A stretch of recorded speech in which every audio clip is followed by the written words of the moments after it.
Brother-talon keskus on olohuone, jossa on keittiö ja ruokailutila. Oleskelutilasta on käynti 2 makuuhuoneeseen.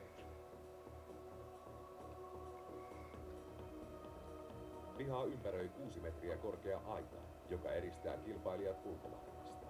Big Brother-talossa ei ole yksityisyyttä. 30 kameraa näkee kilpailijoiden jokaisen liikkeen.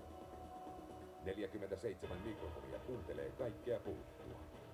Lisäksi jokainen kilpailija kantaa mukanaan henkilökohtaista langatonta mikrofonia.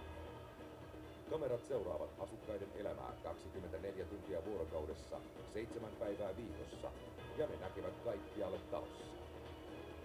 4 infrapunakameralla voidaan kuvata myös pimeässä.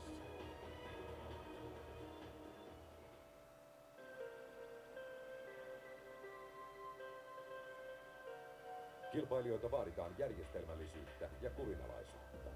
Talon asukkaat saavat lämmintä vettä vain 1 tunnin ajan joka aamu. Jokaisen on ehdittävä peseytymään vuorollaan. Koska kyseessä on Big Brother Suomi, talosta löytyy luonnollisesti myös sauna. Saunan jälkeen kilpailijat voivat rentoutua terassilta löytyvässä kuuma-altaassa.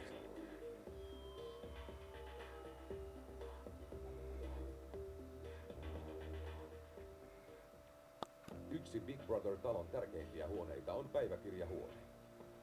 Se on ainoa huone, jossa Big Brother keskustelee kilpailijoiden kanssa.